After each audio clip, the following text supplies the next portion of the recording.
So welcome to the Deliverance and Demonology Workshop. We're going to embark on a series on the practice of yoga. So take a look at this artwork to my left, your right. This is called Nataraja, the Lord of the Dance, and it's in Thanjavur Palace. I'm not sure where that is. It sounds like it's in India somewhere. But this is an icon that depicts a major deity in Hinduism called Shiva. Shiva is the Hindu destroyer god, also euphemistically referred to as the Hindu transformer god. And he happens to be the patron deity of yoga, meditation, and the arts. So this is a deity that is presiding over the practice of yoga, the meditation aspect, and also the posture practice. So what is yoga? Let me give you a little introduction. It is a spiritual practice that originated in India thousands of years ago, and initially it was seated meditation. The Sanskrit word yoga means to yoke or unite an individual with the Hindu divine. Now this would be any favorite deity in the Hindu pantheon, but ultimately the supreme reality behind all of those deities, which is known as cosmic being or cosmic consciousness. So these individual gods, and there are many, many, many of them, serve as placeholders for the supreme reality. They're kind of like front men. They're proxies. They are substitutes for this supreme reality. They're bridges or connectors to this cosmic being or cosmic consciousness, which is the goal of Hindu practices. And in India, there are actually many different types of yoga. There are many different ways to yoke the individual with the Hindu divine. And so there's karma yoga, there's bhakti yoga, jnana yoga, tantra yoga, raja yoga, hatha yoga, and probably some others. Let me give you a brief rundown on that. Karma yoga unites an individual with the Hindu divine through works or action, particularly detached action. When you renounce the fruit of your labor, that is considered a way to merge with the Hindu divine. Bhakti yoga unites an individual through devotional music and song, kind of the performing arts. Jnana through the study and contemplation of Hindu sacred texts. Tantra yoga unites a person with the Hindu divine through sex. Yes, you heard me correctly. Raja yoga through meditation, and hatha yoga through physical practices. So in the West, when we say yoga, we actually mean hatha yoga. That is the way of yoking the individual with the Hindu divine through all these physical practices, most especially the postures or the poses and movement sequences that we have come to love as good exercise. Hatha yoga also includes other physical practices. I don't know if you know this. It includes hand gestures, muscle walks. These are kind of like isometric bracing of different segments of the body. Breathing techniques, focal points for fixing the gaze, purification techniques, chanting, and then also a non-physical practice, which is meditation. So many of these techniques are designed to control what the Hindus believe is a subtle energy or life force in the body, but this is a metaphysical concept that is not backed by science. And in my experience, this subtle energy is actually a spirit. So the ancient practice of yoga was seated meditation. We have a hard time realizing this because now yoga is very dynamic. But over the centuries, poses were introduced to prepare the meditator for sitting for long periods of time. You basically did a workout so that you could sit still and meditate. And then eventually these poses became a moving meditation in their own right. So the pose repertory was actually fairly slim up until the 1500s, kind of like the end of the medieval period, beginning of the Renaissance for us in the West. But the pose repertory gradually increased and proliferated over the centuries. And so the modern practice of yoga as we know it today owes its rich pose repertory to the cross-pollinization of Western European physical culture and Hindu religious culture. And this happened during the late 19th and early 20th century. And this produced a hybridized yoga practice. So modern yoga is actually a mingle-mangle. It's a mingle-mangle of European gymnastics, Indian wrestling moves, and military fitness drills, and a more ancient repertory of yoga pose contortions. That's what it is, the modern practice. And if the subject interests you, for anyone out there in YouTube land, I recommend the yoga scholars Mark Singleton, Jason Birch, N.E. Sajoman, and Gudrun Bunneman. They have all done some studies of original texts. These are people who are real scholars. They actually read Sanskrit, and they look at original texts to figure out what was the posture practice in this century or in this century. Now, what most people do not realize is that the posture practice is religious body language. So it's a religious pantomime or charade. The poses and the choreography are a moving liturgy. They were created, these poses were created to worship the Hindu divine and also to merge with it. And most of the poses and the pose sequences are inspired by Hindu mythology, and they showcase spirit beings from the Vedas. The Vedas are very ancient priestly texts of early Hinduism. The poses also dramatize spirit beings from Hindu action-adventure stories in the Mahabharata, the Ramayana, and the Puranas. These are all considered sacred texts in Hinduism. And let's take a look at another work of art. These are Vishnu avatars. So Vishnu is another major Hindu deity. He was the Hindu preserver god, and a lot of the modern yoga gurus actually worshipped Vishnu. And these are avatars. These are human and creature incarnations of this deity. This particular image here is called Vishvarupa. This is Vishnu in his universal form, so he manifests like this, like that, like the other thing. This is the way their deities work.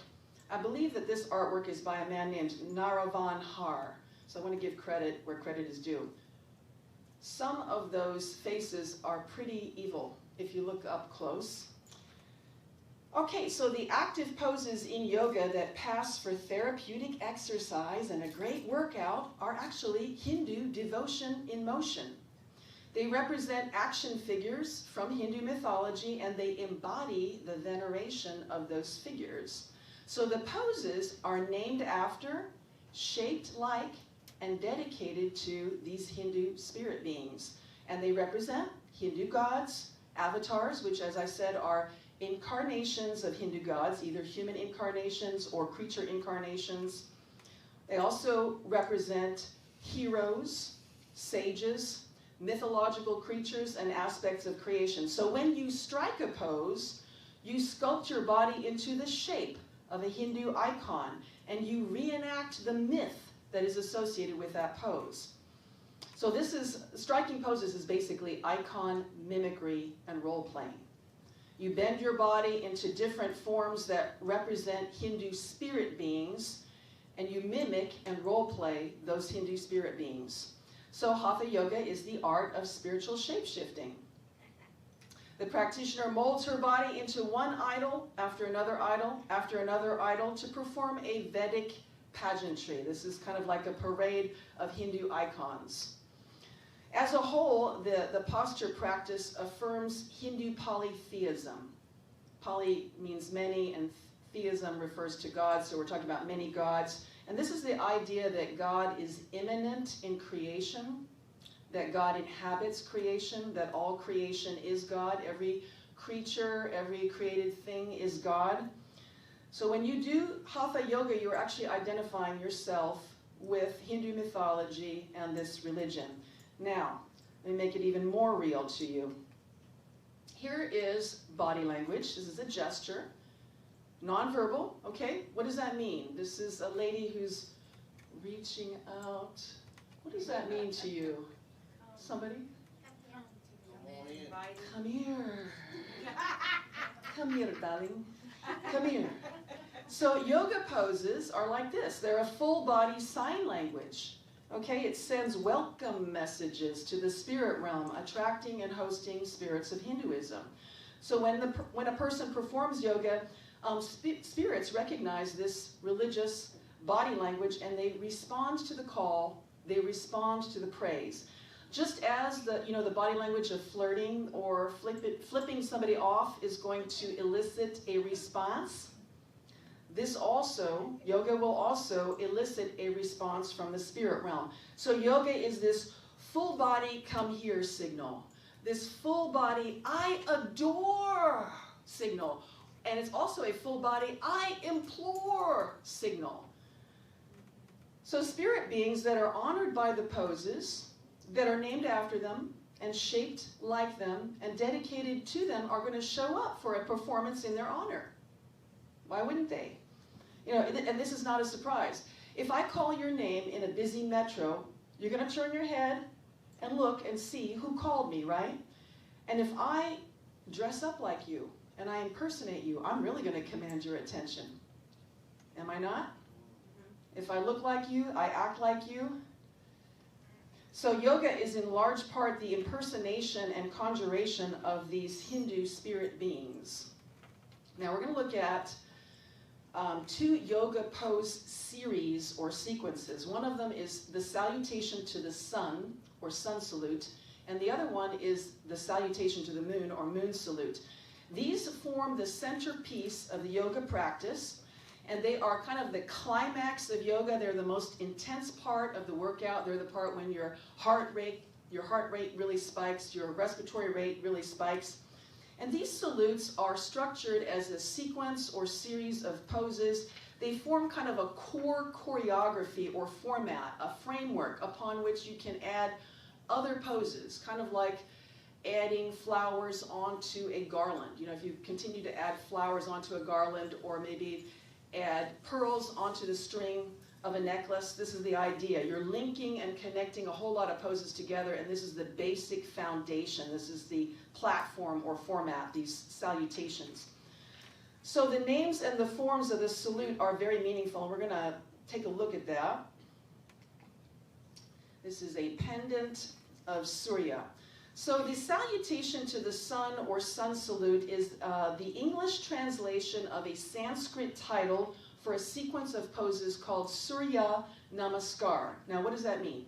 Surya is the name of a Hindu solar deity. All right, this deity is said to light and heat the world, grant health, cure disease, banish benightedness, and so on.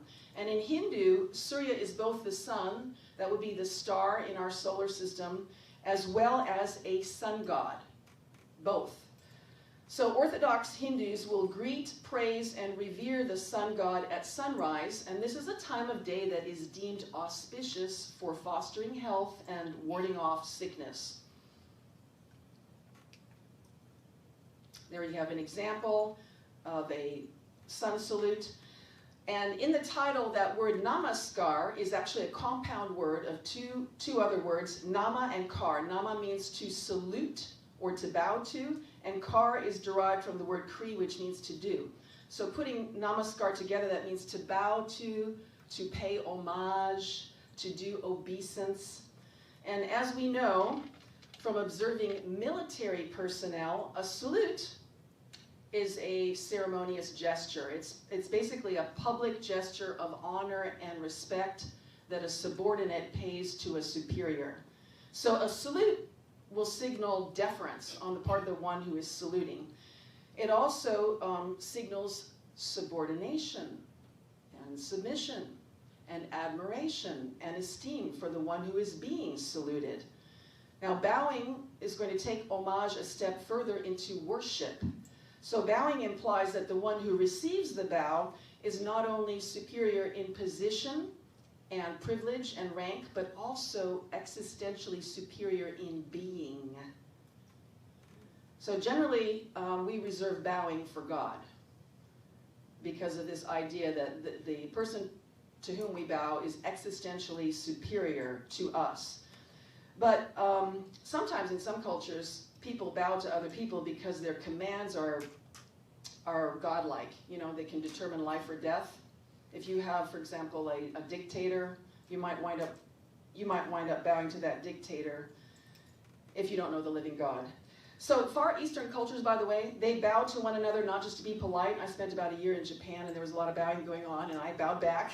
I realized later, oh, it's not just to be polite. This is not just a custom of courtesy. What it is, it expresses the religious idea that God is in every person. So my comment now is, Mordecai did not bow to Haman and neither should we. Even if we want to be friendly with people in other cultures, we don't want to mislead them. We don't want to reinforce their false notions by, returning the favor. So that title, Surya Namaskar, means I bow to Surya, I pay homage, I do obeisance to this Hindu sun god. And the title of this series of poses is Undeniably Religious and Undeniably Hindu. I think you would agree. Okay, so let me give you a little bit of a history on the sun salute because origin does matter. I've interacted with a lot of Christians who think that origin does not matter, but we cannot revise history and history has consequences. So historically, the Hindu sun god Surya was worshipped outdoors facing east at sunrise by chanting a series of mantras from the Vedas. And as I said before, the Vedas are these ancient priestly texts of early Hinduism. And mantras are actually Sanskrit sounds that are considered sacred. They function like acoustic spells. They have a hypnotic quality and they can invoke and conjure spirit power. So, according to Vedic scholar, yoga scholar, and yoga teacher Ganesh Mohan, the very ancient ritual of the sun salute was fairly simple and fairly repetitive. The devotee prostrated himself on the ground toward the sun after reciting a passage from the Vedas. And the full ritual covered 132 passages, so that devotee had to prostrate himself 132 times, which took about an hour to perform. Now the purpose of this was religious. There was no suggestion of exercise in this. This is the original form of the sun salute. Yoga scholar Elliot Goldberg describes this ancient ritual as half supplication, so you're entreating the deity for something, and half thanksgiving, you're appreciating the deity. Half supplication, half thanksgiving to Surya for, quote, the light of life, without which we wouldn't exist. So this ritual credits Surya with the power to bestow life, to sustain life, and then by extension to grant healing, health, and wholeness. Now, apparently this ritual has been practiced continuously in India in one form or another since Vedic times. We're talking thousands of years, at least 2,000 years BC. And it is now the special domain of Brahmin priests who perform it on behalf of the community. So incorporated into the ritual are some rudimentary motor movements and also what's known as the Gayatri mantra. I will read it to you. We meditate on the ineffable effulgence of the resplendent sun. May that direct our understanding. Okay, so that's a brief history of the ancient version of the sun salute. So the modern sun salute is a successor to this ancient ritual. And it has dual purpose, worship and exercise. And according to two sources, one of them is Majumdar. This is a publisher of an encyclopedia on Indian physical culture. And the other source is a man named Kuvalayananda. He was a quasi-scientific researcher and promoter of Hatha Yoga in the 20th century. According to these two sources, the ancient sun adoration ritual was widely promoted and popularized by this man. He was a militant Hindu revivalist and Brahmin named Samartha Ramdas. He lived from 1608 to 1681, and being a zealous Hindu, he opposed Muslim rule. And apparently he was an exercise fanatic. He is reputed to have performed 1,200 sun salutes a day. That's a lot of prostrations. Oh my goodness. So for him, fitness was a matter of religious nationalism, serving Mother India and expelling the foreign invader. And through his influence, many wrestling gyms were founded. Now, in India, wrestling is actually a religious activity. It's not just the sport that we consider it to be here in the West. So a lot of wrestling gyms were founded, and the sun salute became a physical and spiritual regimen, a kind of worship workout for these Hindu warriors. The sun salute was also a craze among youth in the princely state of Maharashtra, which is on the west coast of India, and during the 18th century, so this was the 1700s. Now, the sun salute that was practiced in these wrestling gyms was later adopted and refined by this man. His name is Bhavanaro Pant Pradhanidhi, and he lived from 1868 to 1951, so we're moving into the modern period now. He was a Raja, or king of Aundh. This was a priestly state, again, in the state of Maharashtra. And he developed this basic format of the sun salute that is currently practiced today. He was an avid bodybuilder, and he tried a European bodybuilding system and became disillusioned with it, and he decided, I'm going to develop my own equipment-free workout. And he did that by perfecting this sun salute that was being practiced in the wrestling gyms. And here he is doing his sun salute. So the choreography incorporates this ancient Vedic ritual of repeated prostrations, plus a core wrestling regiment of jackknifing push-ups. So these body positions became known as downward facing dog or down dog, which is a downward jackknife, cobra and up dog, which is an upward jackknife, and I'll be showing you these poses in a moment. 8-limbed staff pose and 4-limbed staff pose. This is kind of, one of them looks like the down phase of a push-up. It's a low plank, but what it is it's a prostration position. It's prostration. So Pradhanidhi himself regarded the sun salute as a devotional practice, but he promoted it as exercise therapy. And he first did this in a book called Surya Namaskars, Sun Adoration for Health, Efficiency, and Longevity. And this was published in 1928. And he targeted primarily a male Indian audience, sedentary, infirm male Indian audience. That was his target readership. And in the 1928 manual, he superimposed a Western scientific framework over yogic spirituality. Now this becomes very key because this is what has happened to us in the West. We've been duped by this superimposition of Western science on top of yogic spirituality. So for example, and let me give you a visual for that. You have here on the right-hand side the chakra system.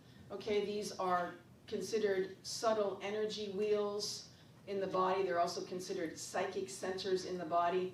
Well, they have been correlated to Western anatomy physiology, as you see by looking at the homunculus to the left that's got the circulatory system, the nervous system, the lymph system, and so on.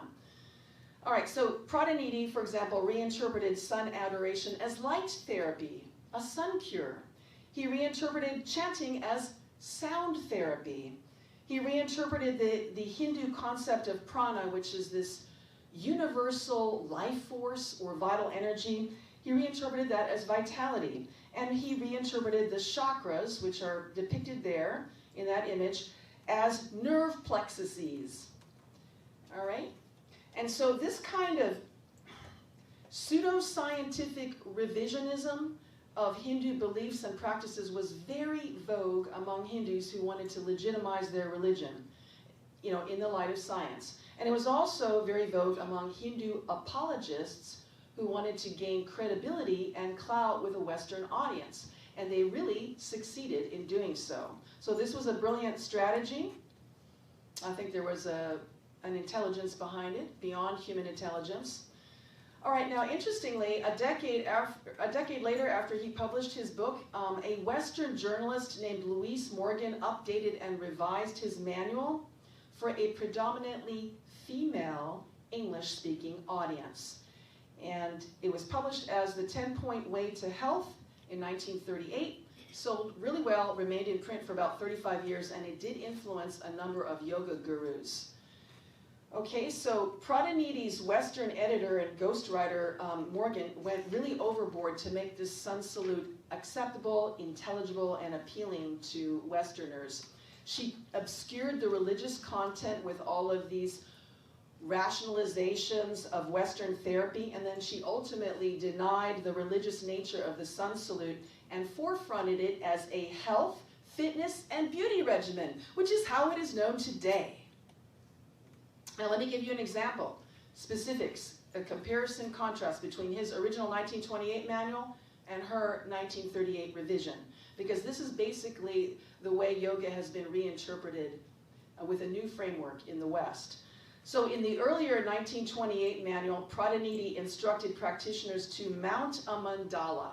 A mandala is an abstract religious image. In this case, it would have been a symbol of the sun. And he said, meditate on this as your tutelary deity, as your guardian deity, as you perform the sun salute. So this is clearly a type of iconography. Now, in the 1938 manual, Morgan reinterpreted this religious art as an eye chart to aid concentration. As an eye chart to aid concentration. In the 1928 manual, Pradhanidhi instructed practitioners to chant mantras. These are these sacred sounds. They glorify the deity. They activate subtle energy centers in the body. And this is the way she reinterpreted. She recast them as vibrational therapy or music therapy that prevents sickness, vivifies organs, and elevates mood. Okay, and then this is the big kicker. In the original 1928 manual, Pradhanidhi said, there are those who seriously question why the sun should be bowed to. There are those who seriously question why the sun should be bowed to. So he's incredulous that people would not want to bow to the sun. And in the 1938 revision, his ghostwriter said this, let us emphasize here, for those who would be inclined to object to Surya Namaskars, those are the sun salutes, on the ground that they are a religious rite, that they have the appearance only of a religious rite. They have the appearance only of a religious rite. They're not really a religious rite, they just look like a religious rite. So we're going to take a look at the illustrations and then we're going to examine the poses. Morgan, this ghostwriter, completely dismissed these built-in acts of worship, like, for example, prayer hands, bowing, genuflection, prostration, as well as the significance of consecration to the deity. She completely overlooked that. So in form, the sun salute is not mere exercise. It is devotion in motion. It's a moving liturgy. It's a dance sacrament. And in dedication, it has been gifted to a spirit that is not the Holy Spirit. It looks like a religious rite because it is a religious rite. It's heliotheism. It's sun worship. Now, let's take a look at some photographs. These are a little bit out of focus, but I hope you can still see. This is Pradhanidhi's son, Appapant. He lived from 1912 to 1992, and he demonstrated and modeled the 10 positions in this sun salute for a 1936 article series that was published in the News Chronicle. This was a British newspaper. So, if you take a look there, and I think I might pull this off. I think I'll still be in the... So we have here the first position. You see that he's got his hands in prayer. All right, to whom or to what is he praying? That is very obviously religious. Then you see, forward bend, he's bowing. To whom or to what is he bowing? Then he lunges back into this kneeling position. This is a position of genuflection. To whom or to what is he genuflecting? And then he lunges back into something called downward facing dog, or down dog for short. This is a bow of submission. And then we have a full-on prostration. This is called 8-limbed staff pose. And that's followed by a little hello, a salute. So in the prostration position, he then greets the deity. And then back to this bow of submission, right there. Back to the genuflection. Did I hit that the wrong way? And returning to a forward bend, which is another deep bow, and then the standing position with the hands back in prayer position. So this would have been repeated as a cycle over and over, but he would have switched which leg was leading. He would have switched from, right to left side. So you can see, very, very worshipful. And here are some Indian commemorative postage stamps of the sun salute. So this is really saturated in that culture. And we're going to examine very closely the poses. So the forward bending movements are overtly venerative in nature. They express reverence. Here we have forward bending, and the standing position is bowing. And we just saw that. Very, very deep bow. Forward bending in the kneeling position is genuflection. Forward bending in this pike position is also bowing. It's also a sign of submission. This is called downward facing dog, or down dog for short. And then forward bending in the prone position is prostration. And there's actually two different versions of it. There's an easy version and a difficult version depending on how strong you are. So this is the easy version. It's called 8-limbed staff pose. And the reason it's called 8-limbed staff pose is because you have 8 contact points with the ground. You see the 2 feet, the 2 knees, the 2 hands, the chest, and the forehead or chin, depending on how you perform it. And so that is pretty easy to do because you have a lot of body weight that's already on the ground. You don't have to support your own body weight. This is a more difficult version. It's called 4-limbed staff pose. You only have the feet and the hands in contact with the ground. That takes a lot more core strength and a lot more upper body strength. But the point is, both of these are prostrations. They are stylized prostrations. Okay? So complementing all these forward bending movements of adoration are also back bending movements. And so back bending conveys this attitude of surrender and self-sacrifice. Why? Because you've got the soft, vulnerable parts of the front of the body exposed, yielded. You have the belly exposed and yielded, the chest, the front of the neck. You've probably already seen a pet go belly up. That's definitely a position of surrender. So we have a lot of back bending movements. Here's back bending in the standing position. You can see that one really looks like a position of surrender and self-sacrifice. Back bending in the kneeling position. Depending on the flexibility level of the practitioner, the back bend might be deeper. And here are some more back bends. These are combined with kind of an at attention or at your service. So this is a salute. This one is called Cobra Pose. And it's very similar to this one, Up Dog. But the difference, let me switch back and forth. The difference between these two is that in Cobra Pose, you have your thighs and knees on the ground. So it's easier to perform. You've got more body weight already on the ground. In Up Dog Pose, you have your thighs and knees off the ground. You're supporting your body weight more with your arms. So it's harder. This is considered a little more advanced. But it's a salute to the deity.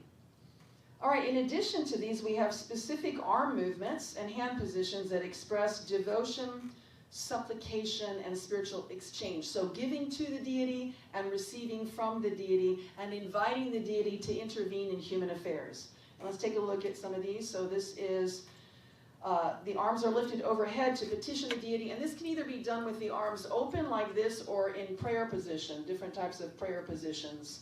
So think about this. You know, when a child extends arms to mama and papa, that is clearly expressing a desire for, a need to be met or a desire to be met. It's a petition of some kind, or it's an expression of devotion. I want affection, I want to give you affection. That's what that means. Lifting the arms overhead signals for aid or comfort. And so there we see the same thing, but it's in a deep lunge. This is called Warrior One Pose. There's a whole myth behind this, which I will share in the next workshop. Okay, and then we have, of course, the classic hand position. This is called Anjali Mudra. in Sanskrit, and this is an expression of either devotion, I love you, or entreaty, I need something, I need your help, I need your intervention, or gratitude, thank you very much. All of those things are incorporated into the prayer hand position. Here's another version of it, and this is actually dedicated to a Hindu deity that is very sickly malicious. She's a destroyer goddess named Kali. So I won't go into too much of the details on that one, but it's a power symbol. And here we have reverse prayer hands, and so some yoga instructors say, well, that means that you have secret prayer, you're secretly praying for people, or that's a discrete form of prayer. Well, to whom or to what? Here we go. This is kind of the full cycle of the poses.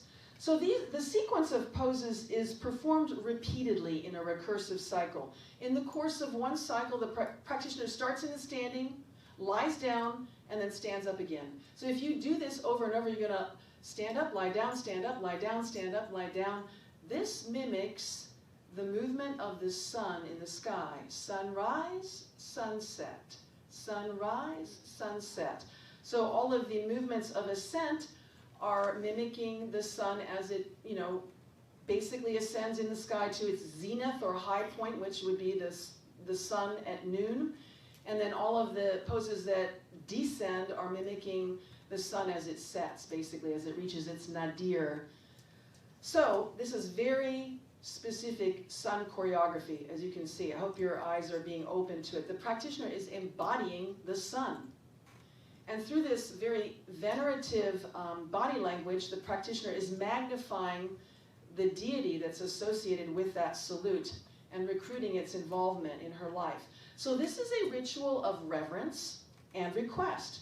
It's a moving liturgy. It is devotion in motion. It's a free will offering of the self to Surya, this Hindu solar deity. And so all of these poses and movements are going to attract the interest of a spirit that is associated with the salute.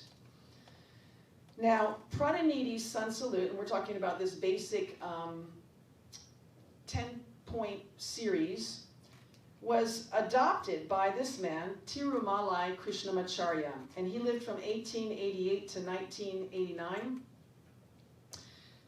Pradhanidhi's sun salute became the basis for this man's very fluid, challenging, and complex yoga style. And he was a guru to a number of modern yoga gurus that really popularized yoga in the West. So including BKS Iyengar, and this man wrote this tome here called Light on Yoga. I think it was published in 1966, and it was really a landmark book. It's considered the Bible of yoga. Also, another disciple is Patabi Jois, TKV Desikachar, A.G. Mohan, and a lady named Indra Devi who worked with a lot of Hollywood types. So his disciples made yoga a global phenomenon. And he customized a more challenging version of the sun salute for his one disciple who was very acrobatic, and that was Patabi Jois. And then Patabi Jois went on to develop this very vigorous, dynamic style of yoga called Ashtanga. And this became extremely popular in the West. It became the basis for a lot of gym yoga, power yoga, flow yoga, these types of things. And it's distinguished by connectivity of poses and continuity of movement, which they call vinyasa. Connectivity of poses, a lot of poses connected together, and continuity of movement. You just keep on moving and keep on moving and keep on moving. It's like a workout. It's also distinguished by acrobatic poses. So a lot of the poses are diverse. There are a whole lot of them, and they are, let me see here, diverse, and they're difficult. Some of them are extremely difficult. I could not do a lot of them. So the execution is very smooth and flowing. These poses are linked together seamlessly, and they're performed continuously with no pauses, no stopping and starting. That's very different from Iyengar style. In Iyengar style, you strike a pose, you pause, you take a little rest break. You stop, you start. Or you start, you stop. So there are different styles. But the one that really kind of became very popular is this one, the fluid one. And it incorporates also a lot of moves from Indian wrestling. So you have jump backs, jump forwards, jump throughs, push up and press up routines. It's executed a lot like a military drill. Let's take a look at a chart. So here we have an elaboration or further iteration on the sun salute A and sun salute B. So sun salute A is the one on the top line that's in the color yellow. And the way that this differs from Pradhanidhi's sun salute is instead of lunging back, you jump back with a lot of power. And instead of lunging forward, you jump forward. And instead of that 8-limbed staff pose, which was a prostration where you had 8 contact points with the ground, now you have 4-limbed staff pose, which is that position right there, which is more difficult to execute. Takes the core strength and upper body strength. And instead of cobra pose, where you have the knees on the ground, you have up dog pose with the knees off the ground. And then instead of a slack down dog, and this would be what I would call sloppy form, you know, poor technique, where you have like bent elbows, bent knees, you have a very strict down dog, a lot of power going through the limbs. So you see it's a little bit, it's a much more stringent form of execution. And then you have the sun salute B, and this is depicted in orange. And there's an addition of 2 poses. He slipped in 2 poses to Pradhanidhi's salute. One of them is a squat, and the other one is a lunge. Let me show you. This is the squat. It's called chair pose. He added that on, and then he added warrior pose. All right, and then he continued to add and add. This would be, again, Patabi Jois. That is a disciple of Krishnamacharya. Look at all those poses that he added onto the sun salute. So we see how complex this is becoming. It's highly innovative, and it's very embellished, very elaborate. So we're going to take a look at some of them. I can't do all of them for you, but we will give you a good sample. So here's triangle pose. And this is twisted triangle. So the torso is rotated in the other direction. It's also known as revolved or reversed triangle. And here we have extended side angle pose. And then twisted extended side angle pose, also known as revolved or reversed extended side angle pose, with the torso twisted in the other direction. Standing straddle split. Extended hand to big toe pose. That's a challenging balance. Ouch, she says. Yeah, that will stretch your hamstrings and your calves. And then here's a variation on that theme. Extended hand to big toe, but it's to the side. So that's going to get your inner thigh muscles. And here's another variation. Extended hand to big toe, but with a forward bend of the torso. Here, what's that? Ooh, yeah. And here is intense west stretch. Now I want to pause on this one. You'll probably recognize this as a basic hamstring stretch. This also has an independent history in Western calisthenics. So if you just perform this particular body position while you're doing other sports stretches, that's totally fine. That's neutral. There will be no spiritual attachments. But if you perform it in the context of yoga, it comes under the auspices of yoga. All right? I consider that to be a transnational pose. So there are legitimate uses of that pose and then illegitimate. And here we have another similar one. This is called intense east stretch, also known as reverse plank. So this also has an independent history in Western calisthenics. You'll probably see people in the gym doing this, but with movement, like tricep dips. Tricep dips, where you're trying to strengthen the upper outer arms. But in yoga, it's held as a static isometric contraction. There's no movement. Everything is still. So this would also be considered a transnational pose. If you perform it in the context of Western calisthenics, it's neutral. There are no spiritual attachments. If you perform it in a yoga class, you're going to get what you get with yoga. All right, shoulder pressing pose. Now we're getting into some strenuous arm balances. That takes a lot of upper body strength to do that. And then here we have a contortion. This is called sleeping tortoise. And it's actually dedicated to Vishnu, the Hindu preserver god, because he apparently has an avatar that is a tortoise. He manifested as a tortoise according to Hindu mythology. So she's paying homage to Vishnu when she does this pose. This is emulating one of his avatars. And here is, I know some of those are hard to look at, embryo pose. This is a man performing embryo pose. He's actually balancing on, you can see on the buttock. This is a woman performing embryo pose. That is definitely a contortion. And here we have upward facing wide angle pose. And then this is the same pose, but it's flipped. Upside down wide angle pose. So sometimes you can have variations on a theme. You can have one pose, but it's oriented differently in space. You perform it in different planes of movement. So there you have it, one version and another version. Okay, and this one is called wheel. This is also a transnational pose. It's got a separate and distinct history in gymnastics. It's, you know, if you perform it in gymnastics, it's a legitimate backbend. But if you perform it in yoga, you're going to get spiritual attachments. Here we have shoulder stand, plow pose, ear pressure pose. And I just want to comment about this. This man looks like a stevedore. He's got a very stout build. That is remarkable that he can put himself in that contortion.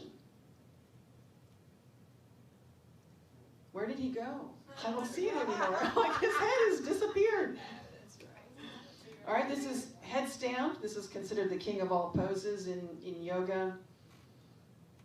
This is bound lotus. This is a quintessential meditation position, and I will be unpacking the body language of this in a future workshop. You basically tie yourself into a human knot so that you can disconnect from yourself, from others, from the world, and then merge with cosmic being. Okay, and this is called scale pose. So these are some examples of all of the poses that have been added onto the sun salute, making it very elaborate. Okay, let me go here. Now, most believers would agree that engaging in pagan forms of worship or commingling pagan worship with worship of God is forbidden, right? As articulated in the first commandment. You shall have no other gods before me or beside me. This is in Exodus chapter 20, verse 3. It's also in Deuteronomy chapter 5, verse 7. And so there are many verses and passages in the Bible that prohibit idolatry in general and sun and moon worship in particular. And so let me give you some examples of the general ban against worshiping other gods. He who sacrifices to any god other than the Lord alone shall be put under a ban designated for destruction, execution. That's in Exodus chapter 22, verse 20. That's the Amplified. Other translations say that that person shall be doomed, or that person shall be utterly destroyed. Here's another one. You shall not bow down to their gods, nor serve them, nor do anything according with their practices. Have we been doing things according to their practices? Yes, we have.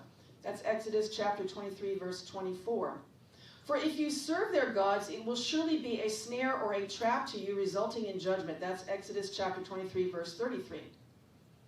Beware that you are not lured, ensnared into following them, the nations. This would be India in this case. And that you do not inquire about their gods, saying, how did these nations serve their gods, so that I too may do likewise? Deuteronomy chapter 12, verses 29 through 30. And here we have a classic depiction of Surya, the Hindu solar deity, with horses. So most primitive cultures practiced heliotheism or sun worship, and so not surprisingly, there is a very specific prohibition in Scripture against it, and against the specific act of bowing to the sun. Ezekiel contains a striking passage about the consequences of sun worship in the temple.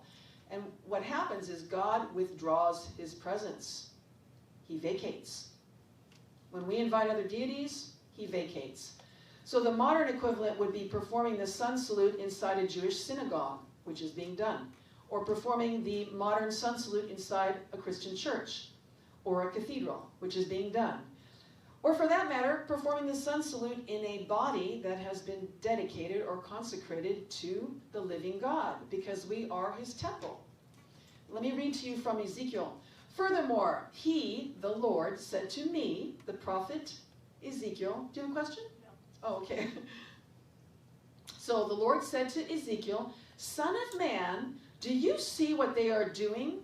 The great repulsive acts which the house of Israel is committing here to drive me far from my sanctuary, but you will see even greater repulsive acts.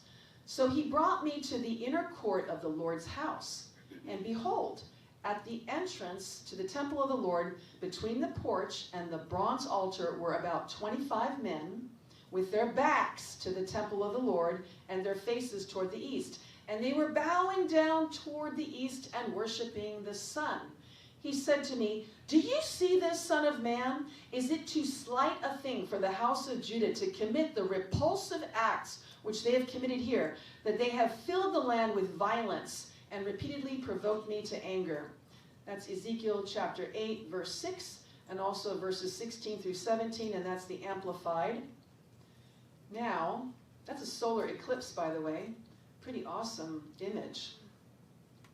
The New International Version study note on this passage explains that most ancient temples were oriented east for sun worship, but God's temple was oriented west. I think he did that deliberately. So think about this. The Israelite priests had to turn their backs on God's temple in order to bow to the sun. Now, what part of the body do you see when a person turns his back to you and bows? Yes, you see the derriere. You see the buttocks. So sun bowing is God mooning. And this aptly depicts the insulting nature of sun worship to God. Now here's another scripture that vividly describes how God feels about the worship of the sun, the moon, the stars. At that time, declares the Lord, the bones of the kings, officials, priests, prophets, and inhabitants of Jerusalem shall be brought out of their tombs, and they shall be spread before the sun and moon and all the host of heaven, which they have loved and served, which they have gone after, and which they have sought and worshipped. And they shall not be gathered or buried. They shall be as dung on the surface of the ground. Death shall be preferred to life by all the remnant that remains of this evil family in all the places where I have driven them, declares the Lord of hosts. Jeremiah chapter 8, verses 1 through 3, and that's the English Standard Version. So let's take a look at the moon salute. Now, if a Hindu saw that, he would say, oh, Chandra Darshan, appearance of the moon god. That's what that means. All right, so the moon salutation or moon salute is a counterpart or counterpoint to the sun salute. And the English title is translated from the Sanskrit Chandra Namaskar. And Chandra refers to the Earth's satellite, the moon, which is photographed right there, as well as this Hindu lunar deity. And this Hindu lunar deity is associated with vegetation, fertility, sap, dew, the nectar of the gods, and romance. That sounds wonderful. But I was reading some myths about Chandra, and you know what? They read like a degenerate soap opera. They present Chandra as this moral retard or social retard whose escapades, sexual and otherwise, result in personal disaster, so that he's banished to outer space. That's how they explain the moon in outer space. He's banished to outer space. He wanes every month. It's actually a punishment. That's retribution for some of his actions. And they explained the big pock mark on his face because he was gouged for his mischief. My question is, why would you want to worship a deity like that who's worse than you are on your worst days? So, okay, so that's Chandra, and in the title, the word namaskar, as I said earlier, means to bow to do homage or obeisance. So putting that all together, Chandra namaskar means I bow to Chandra, I do homage, I pay obeisance to this Hindu lunar deity. And here we have Chandra in a chariot. So the moon salute is actually less commonly practiced than the sun salute, especially in beginner classes. But some form of it will be known by intermediate and advanced students. And it's typically practiced for a whole range of reasons. On one end of the spectrum, you have diversity of workout routine, you know, to keep the body guessing, to challenge it in different ways. That's why some people practice it. On the other end of the spectrum, you have yogic rationale, which is for energy conservation, for sleep hygiene. Some people perform the sun salute for these reasons, to conserve energy or to promote a good night's sleep. Generally, this series of poses is practiced more slowly, and it's practiced in a more tranquil way, a more tranquilizing way, and the whole series is intended to calm people who feel edgy or stressed out, refresh people who feel depleted, and relax those who want to sleep. Now, my comment is, any good exercise workout will do that for you. You don't need to do the moon salute to get those results. Some gym yoga adaptations, and I would be remiss if I didn't mention this, will actually perform the moon salute at a brisk clip, the same way that they perform the sun salute. And that's because they have a different goal. Their goal is a good workout, cardiorespiratory fitness, strength, and balance. And one example is Yoga Fit, and I was certified as a Yoga Fit instructor. This is a gym yoga provider. Okay, so here's an example of one of the sequences. So the first format of the moon salute was developed by the Bihar School of Yoga in Munger, Bihar, India. And I looked on the map, and this is in the northwest part of India. So north and west. And a reference to the moon salute appears in a book called Asana Pranayama Mudra Bandha. And this was published in 1969 by the Bihar School.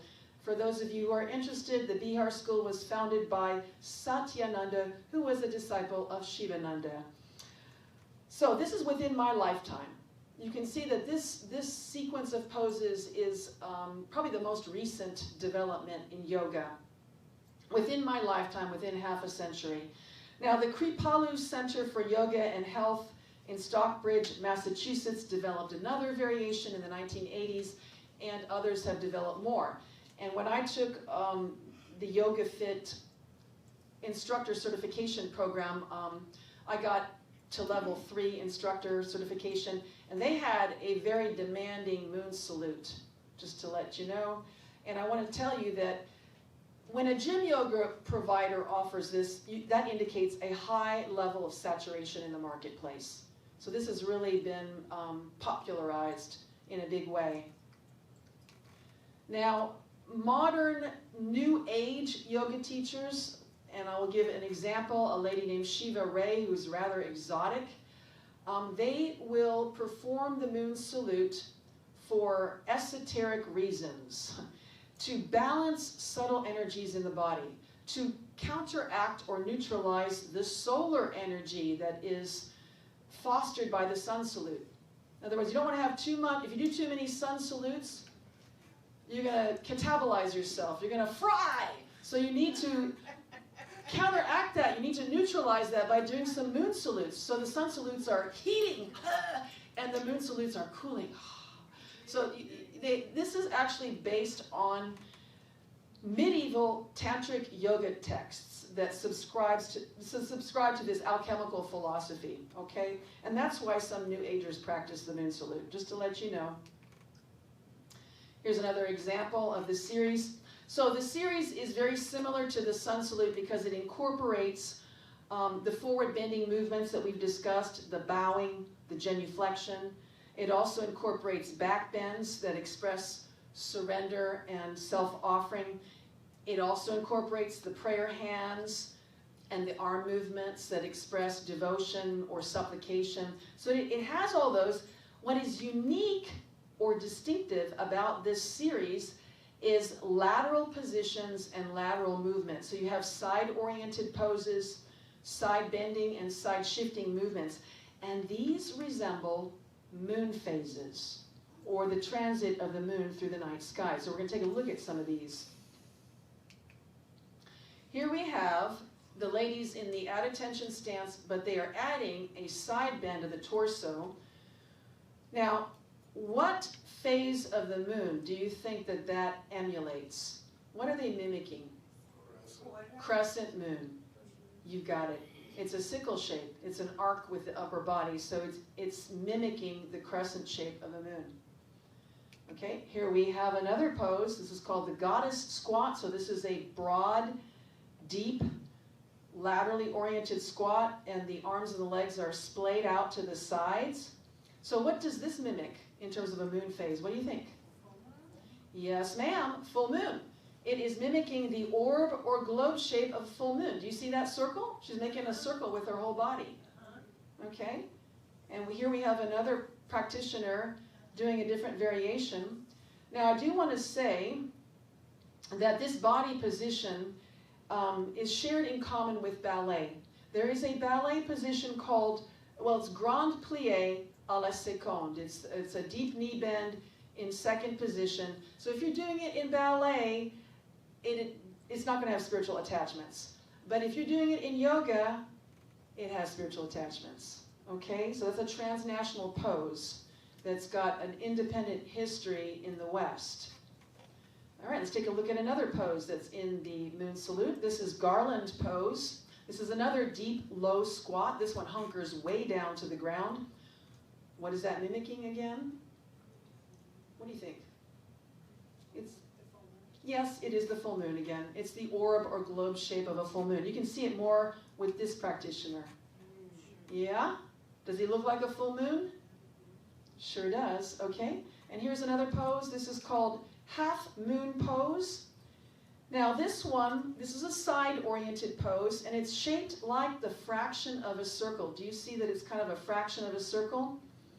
So depending on how you execute this pose, it could either suggest first and third quarter half moon, or a gibbous moon when it's waxing or waning. Let me show you what this looks like. So first and third quarter half moon phases are these. So depending on how you execute that pose, you could either be mimicking this or this. Waxing, gibbous moon. Okay, so this is a pose that's neither full nor crescent, it's somewhere in between. Let me go back and you can see that. I think that this one is mimicking the third and first quarter moon phases. It's like a half moon. You see that? Hold on, back there. It's like a half moon, half circle here. Okay?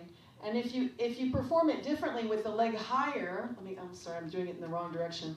If you perform it differently where the leg is higher in the air, then you're more mimicking the gibbous moon, which is this shape right here. Do you see the similarity? Whoops, keep going in the wrong direction. That and the gibbous moon. Okay. Okay. You get the idea. All right, now here is another side-oriented pose. This is called triangle pose, and this is also shaped like the fraction of a circle, and it suggests the first and third quarter moon phases. And then we have side lunge, and this is performed as a sequence that shifts from one side to the other. So from one side to the other. One side to the other. And what this is emulating is the transition of the moon through the night sky. And here we have the whole sequence where you have the side lunge. You start with a straddle split, and then you lunge on one side, and then you shift to the other side. This is half the sequence, basically. Okay, so this is simulating the path of the moon through the night sky.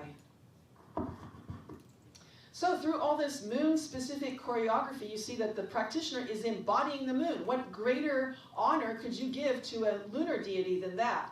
You're actually mimicking the deity, shaping your body into shapes that are like the full moon, the crescent moon, the gibbous moon, first and third quarter moons, and so on. So you're magnifying the deity by doing that, and you're inviting the deity to intervene in your life. You're recruiting its involvement. So this is another example of devotion in motion. It's a moving liturgy. It's a spiritual protocol of reverence and request. It's a free will offering of the self to Chandra, after whom this series is named and the poses are shaped. So all of this is going to attract the interest of a spirit associated with the pose. And so let's discuss this. These salutations are undeniably religious in nature. Would you agree? Yes. Now that we've unpacked the imagery associated with the poses. So every aspect of this violates biblical orthodoxy. The historical origin, the practice itself, the dedication to deity, the deity name, the deity mimicry, the devotional forms, the prayer hands, the bowing, the genuflection, the prostration, and even what's called the soteriological function. All of this is supposed to liberate you via the Hindu liberation method, or it's supposed to bring you Hindu version of salvation. It's supposed to activate a snake energy called Kundalini. So these salutes are often adapted in very superficial ways to try to secularize them or sanctify them. Practitioners who teach in secular venues like gyms or colleges, they will never use the Sanskrit terms, well, very rarely. They will usually give you English translations, and then they will omit or modify references to Hindu mythology. Usually they just omit. They don't even mention, hey, this is a Hindu solar deity ritual, or this is a Hindu lunar deity ritual. Christian practitioners who teach in sectarian settings like a church go a whole lot further. They actually censor, and they will sometimes replace the names with biblical themes. For example, the sun salute, spelled S-U-N, is renamed the sun salute, spelled S-O-N. So instead of the sun, S-U-N, as being the star in our solar system, this Hindu lunar deity, now it is the Son, S-O-N, the Son of God. We have just by personal fiat reassigned this ritual devotion from a Hindu solar deity to Jesus, okay? The Sun salute, S-O-N. So these Jin yoga adaptations and the Christian yoga adaptations, they omit overt references to Hindu deities, but the physical practice is the same or very similar. It is structurally congruent with the Hindu and New Age practices. And as you see, the physical practice actually embodies references to the deities and reverences to the deities. So you can't escape it. If you do the practice, you are practicing religion. The main difference between the more traditional Hindu or New Age approach to yoga and the secular or sectarian approach is this: the level of practitioner awareness about what they're doing. Right? So those who recognize and accept the Hindu basis of yoga are actually informed consumers. And the rest are either ignorant or presumptuous. And I myself was very presumptuous. I knew that this was a Hindu worship routine, but I thought that in the good intentions of my heart, I could reassign it to Jesus, no problem. What was I thinking? Okay, Christians would agree that the worship of celestial bodies is banned in the Bible. So let's return to that for just a moment.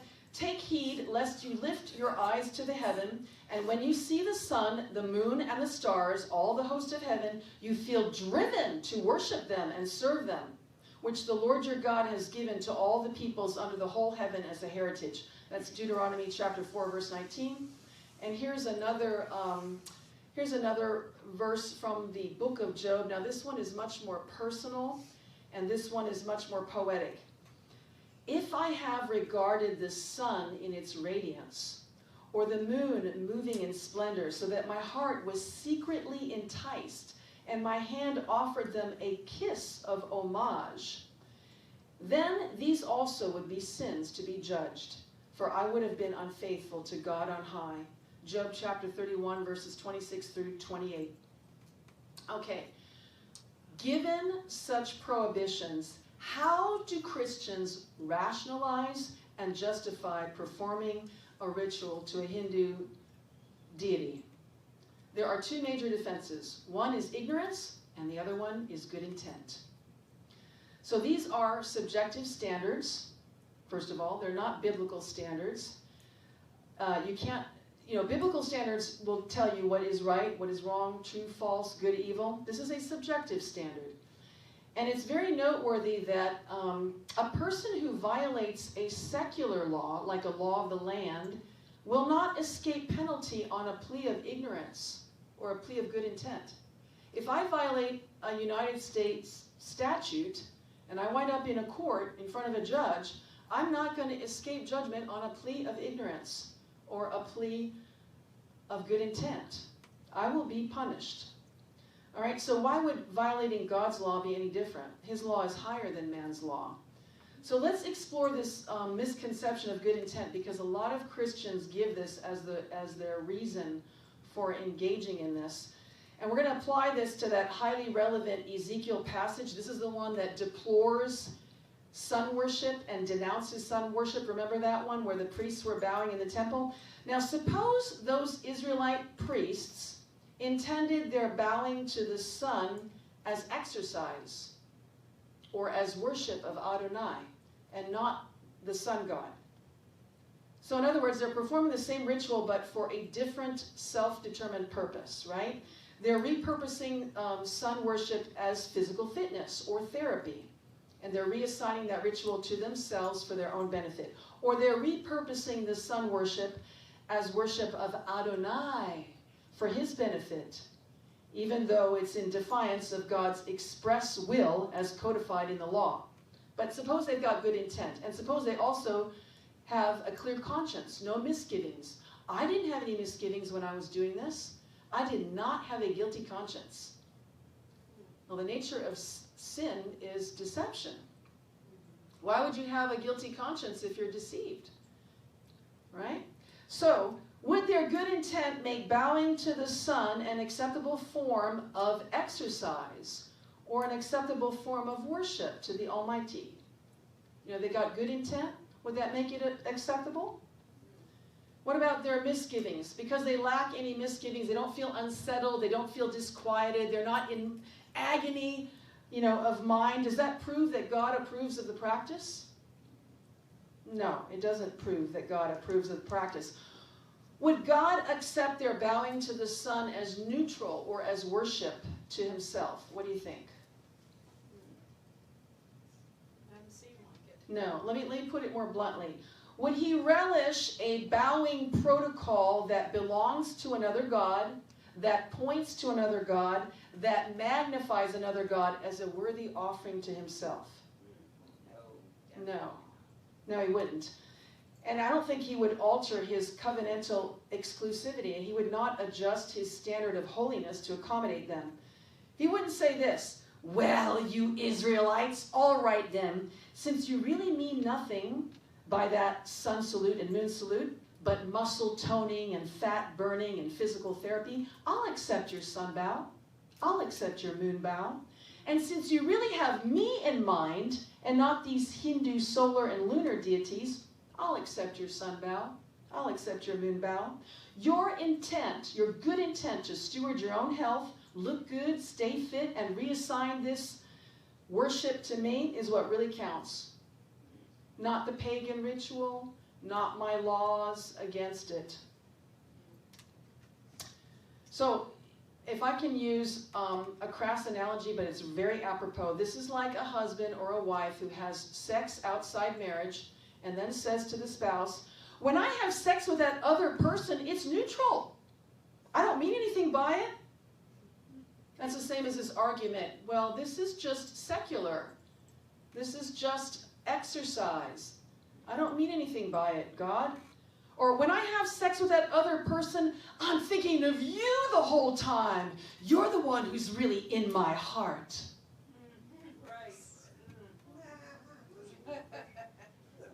Do you see? And God actually equates idolatry with adultery. So this is a very apropos analogy. It's not out of left field here. So this is delusional, that good intent and well wishes alter the nature of idolatry. And here's Moses. Wait, did I? Oh, I missed that one. We should have had that one up for a while. It's an interesting piece of art there. Okay, so here is Moses actually breaking the tablets of the law. So the Old Testament penalty for sun and moon worship was the same as murder. Okay, this indicates that God would classify yoga as a felony, not a misdemeanor, not an infraction. Let me read this to you. It's very sobering.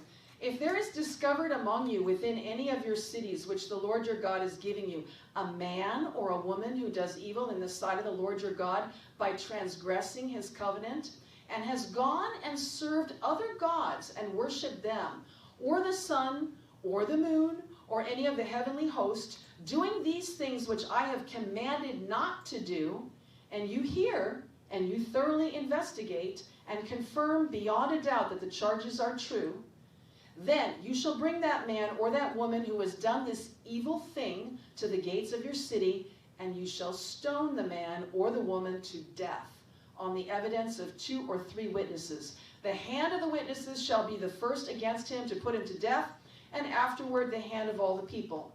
So shall you remove evil from among you. And that's Deuteronomy chapter 17, verses 2 through 7. That is the Amplified translation.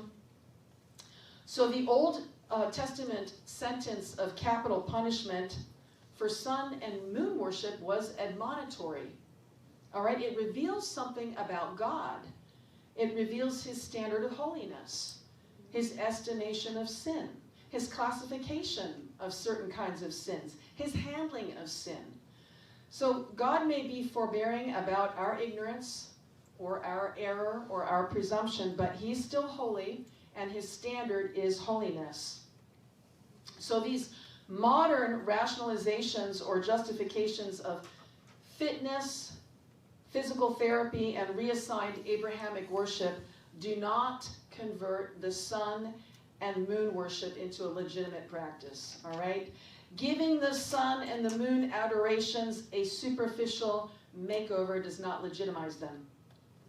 Performing the rituals to stay fit for the Lord does not legitimize them. Performing the rituals as a therapy for a bum back does not legitimize them. Reassigning the rituals to honor God does not legitimize them. Obviously, there are other ways to stay fit for the Lord and to do therapy for a bum back that do not involve idolatry, which God detests. So, regarding reassigning sun and moon rituals to God, this is the main point I want to make. God does not accept secondhand worship that commemorates and celebrates other deities. He does not like recycled, repurposed pagan worship that lionizes and memorializes other deities like Surya and Chandra. He does not accept offerings dedicated to other gods as decent offerings for himself. You might remember that in the Old Testament, offerings had to be perfect. They could have no defect, and you could not use them for any other purpose. They had to be solely consecrated to God. So these sequences here are pre-owned worship. They're like pre-owned cars, okay? Pre-owned worship. God does not accept that. Now, what does please God? Obeying his prohibition against idolatry. Consider King Josiah. Do you remember him? He was the last of the kings before the Israelites went into exile, before they were banished from their homeland. He modeled unusual fidelity in a culture of idolatry. He was a reformer extraordinaire, and his zealous iconoclasm of all things pagan won him God's unqualified approval. And this is what the scripture says about him. Now before him, that's Josiah, there was no king like him who turned to the Lord with all his heart, with all his soul, and with all of his might, according to all the law of Moses, nor after him did any arise like him. And that's in 2 Kings chapter 23, verse 25. He embarked on a holiness campaign after he discovered the neglected book of the covenant with the law. And he thoroughly smashed and crushed and pulverized pagan altars in Israel. And he flung their dust into a brook. And then he desecrated the pagan high places with dead men's bones. And then he converted an infamous site of child sacrifice into a latrine. And in addition, he removed sun and moon worship. He removed the high priests who burned incense to the sun and moon, and he also removed horses and chariots dedicated to the sun. So here is an example of an image where you have Surya in a chariot that's being drawn by a team of horses. And this is how he crosses the sky. Okay, so if this had been standing outside the temple, and there was something comparable standing outside the temple, this is what Josiah would have absolutely demolished and destroyed. Then he, King Josiah, removed the idolatrous priests whom the kings of Judah had ordained to burn incense of the high places to the sun, to the moon, to the constellations, and to all the host of heaven. He removed from the entrance to the temple of the Lord the horses that the kings of Judah had dedicated to the sun. Josiah then burned the chariots dedicated to the sun. And this is in 2 Kings chapter 25, verses 5 through 6, and also verse 11. So, now let's talk about this. Some Christians object to the strict application of Old Testament law, right? They argue that the New Testament supersedes the Old. We're under grace now. We're not under law. However, Jesus affirmed the Old Testament law and the prophets. This is what he said. Do not think that I have come to abolish or destroy the law or the prophets. I have not come to abolish or destroy them, but to fulfill them. For truly I tell you, until heaven and earth pass away, not the smallest letter, not the least stroke of a pen will by any means disappear from the law until everything is accomplished. Therefore, anyone who sets aside or breaks one of the least of these commandments and teaches others to do so will be called least in the kingdom of heaven. But whoever practices and teaches these commands will be called great in the kingdom of heaven. And that's in Matthew chapter 5, verses 17 through 19. So we know that Jesus singled out the first commandment as the most important commandment in the law, and he rendered it positively. You remember this. Love the Lord your God with all your heart, with all your soul, and with all your mind. This is the first and greatest commandment. Matthew chapter 22, verses 35 through 38. That's the context. Well, implied in this first commandment is the second commandment. That's the prohibition against idolatry and false religion. You must not have any other gods except or before me. And that's from Exodus chapter 20, verse 3. So God is very prescriptive and proscriptive about what constitutes acceptable worship. He wants to be loved the way that he wants to be loved, not just any old way that we want to love him, and definitely not in a pagan way. So if we are worshiping God through this borrowed pagan rite, and I did that, I actually worship Jesus on my yoga mat and the Heavenly Father, we might in ignorance and error be worshiping him with our whole heart, being sincere, but sincerely mistaken, but we are definitely not worshiping him with our whole mind, because such devotional offerings are banned in the Bible, plainly forbidden. So worshiping God properly is doing what he wants, not what we want. You shall not do at all what we are doing here today, every man doing whatever is right in his own eyes. For you have not come to the resting place and to the inheritance which the Lord your God is giving you. That's from Deuteronomy chapter 12, verses 8 through 9. Worshiping God is doing the will of the Father, not your own will. I was doing my own will. I thought that it would please him, but apparently it didn't. So doing the will of the Father is a condition to entering the kingdom of heaven. Not everyone who says to me, Lord, Lord, will enter the kingdom of heaven, but the one who does the will of my Father who is in heaven. Matthew chapter 7, verse 21. So the point here is that we have to worship him not just in spirit, with a good heart and with good intent, but also in truth, according to scriptural guidelines. But the hour is coming, and now is, when the true worshipers will worship the Father in spirit and truth. For the Father is seeking such to worship him. God is spirit, and those who worship him must worship in spirit and truth. That is John chapter 4, verses 23 through 24. Now, truth is the word of God. Jesus said, sanctify them by your truth. Your word is truth. That's John 17:17. Worshiping God means obeying his commands. If you love me, keep my commandments. He who has my commandments and keeps them, it is he who loves me. John chapter 14, verse 15 and verse 21. So which commands are we supposed to keep? Obviously, the 10 Commandments, which prohibit idolatry and false religion. You know, the early church actually had a dispute over this question. Which aspect of the law of Moses do Gentile converts to Christ have to keep? Because the law of Moses was rather long. So they convened to resolve this dispute at the Council of Jerusalem. And after conferring with the Holy Spirit, they determined that Gentile converts to Christ must abstain from anything that has been contaminated by being offered to idols. That's Acts chapter 15, verse 20 and verse 29. So ask yourself, has yoga ever been offered to idols or false gods at any point in human history? Yes.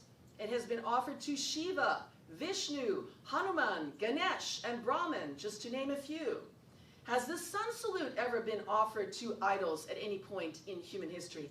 Yes, it's been offered to Surya.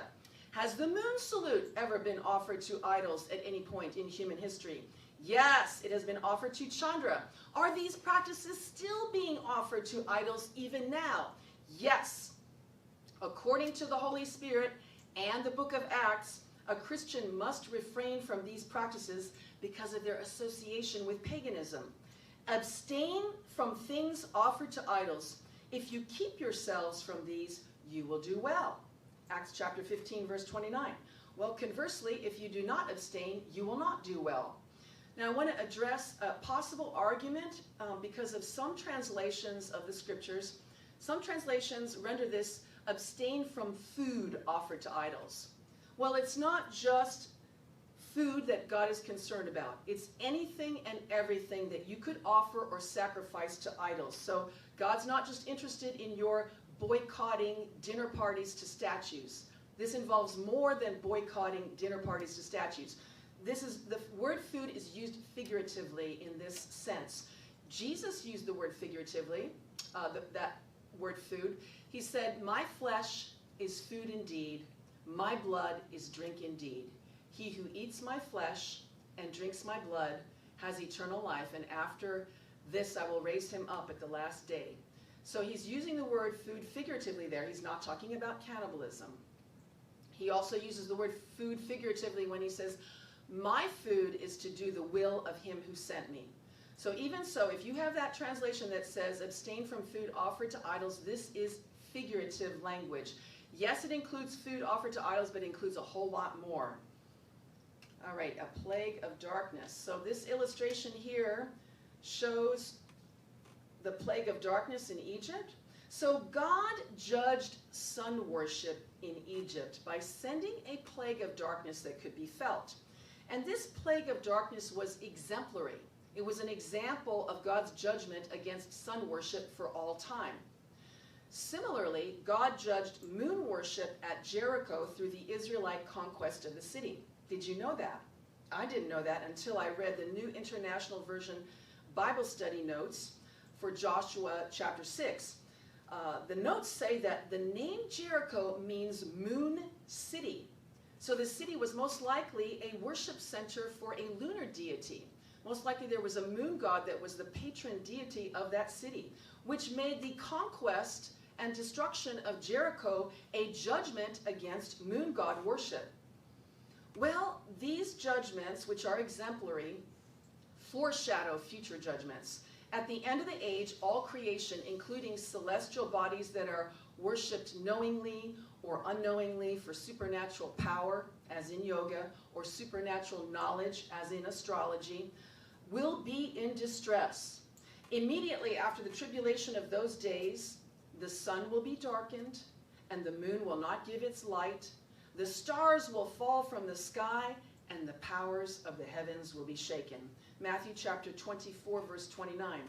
So God will then reveal himself as the illustrious one, and all other objects of adulation, power, and knowledge will be humiliated. Then the full moon will be embarrassed and disgraced, and the sun ashamed. For the Lord of hosts will reign on Mount Zion and in Jerusalem, and his glory and brilliance will shine before his elders. Isaiah chapter 24, verse 23. So God will be our light, surpassing sun and moon.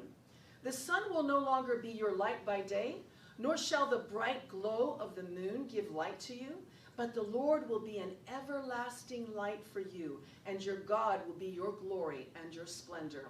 Isaiah chapter 60, verse 19. So the proper order for worship is all creation worshiping the Creator. Even the celestial bodies are commanded to praise God. Praise him, sun and moon. Praise him, all you stars of light. Psalm 148, verse 3. Well, that concludes this session on yoga. We'll have some more, but in the meantime, I want to thank you for watching, and I just bless you in Jesus' name.